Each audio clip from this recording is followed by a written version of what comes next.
اچھا، ایک سوال یہ پیدا ہو سکتا ہے کہ جب نبی کریم صلی اللہ علیہ وسلم سفر معراج پہ تشریف لے گئے تو معروف ہے کہ آپ نے اللہ تبارک و تعالیٰ سے ملاقات فرمائی، بلکہ یوں بھی کہہ دیتے ہیں اور کہا جاتا ہے کہ اللہ تعالیٰ نے آپ کو اپنی ملاقات کے لیے بلایا۔ تو نبی کریم صلی اللہ علیہ وسلم آسمانوں کی طرف گئے تھے۔ اگر اللہ تبارک و تعالیٰ کے لیے سمت کا تعین نہیں ہے تو پھر آسمانوں پر ملنے کے لیے کیوں گئے تھے؟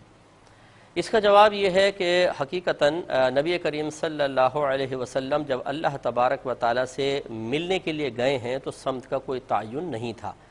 یہ تو لِنُرِيَهُ مِنْ آیاتنا، جو اللہ نے فرمایا کہ ہم نے اپنے حبیب کو بلایا تاکہ ہم انہیں اپنی نشانیوں میں سے کچھ نشانیاں دکھائیں، اس کے لیے عرش الہی بلکہ سدرۃ المنتہا تک سرکار پہنچے ہیں۔ پہلا آسمان، دوسرا، تیسرا، چوتھا، پانچواں، چھٹا، ساتواں، پھر بیت المعمور، عرش الہی، پھر اس کے بعد سدرۃ المنتہا۔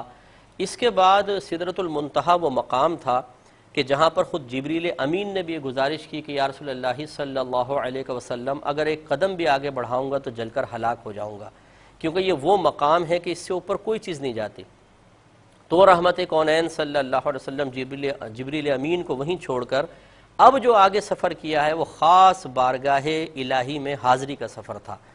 اور اس کی سمت کیا تھی یہ تو کسی کو نہیں معلوم۔ نہ نبی کریم صلی اللہ علیہ وسلم نے بتایا کہ اس کے بعد میں اوپر ہی کی طرف گیا تھا،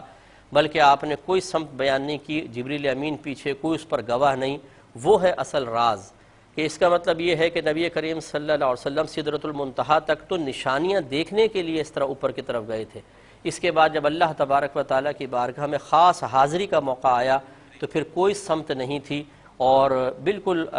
سرکار ایسے تشریف لے گئے کہ آج تک اس راز سے پردہ نہیں۔